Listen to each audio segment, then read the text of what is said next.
Culture is the way people react to situations and habits that have created their home environment since childhood, and it changes from person to person. The development of a society and culture is defined by geographical aspects, the history of political institutions, economic development, and social structure. But we can also see five primary determinants: race, language, family, religion, and country. Knowing the culture of each person, where they come from, and how they will react to given circumstances, it is important in business communication.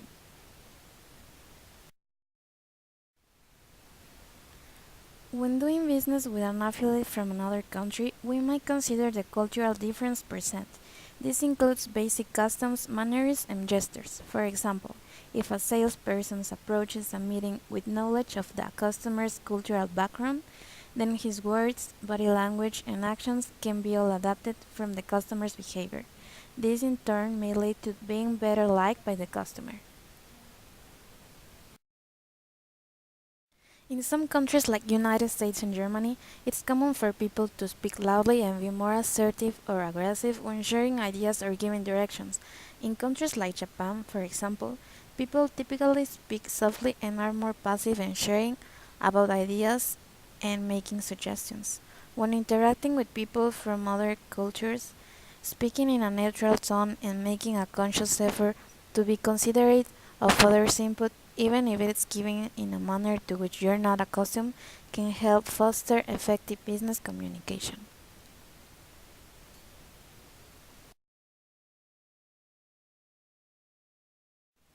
Political influences, both past and present, can potentially affect the way a person or company does business.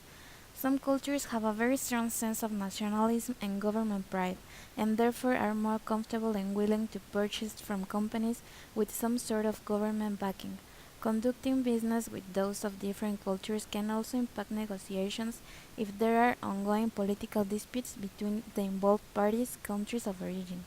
To avoid conflict, it is best to avoid discussing any political matter that does not directly pertain to the business at hand. This is also true for inter-office interactions. Actions speak louder than words, and they often say the wrong things. Eye contact, hand gestures, touching, bows, signs, and more can cause us big problems according to the country we're visiting. For example, raise our eyebrows in some African countries means I agree, while in Peru means pay me what you owe me. Blinking and winking. It is rude in Taiwan and Australia. Even if we're trying to show friendship, it is improper. Touching our ear. In India is considered a gesture of sincerity or regret, and in Brazil it is considered as a sign of appreciation.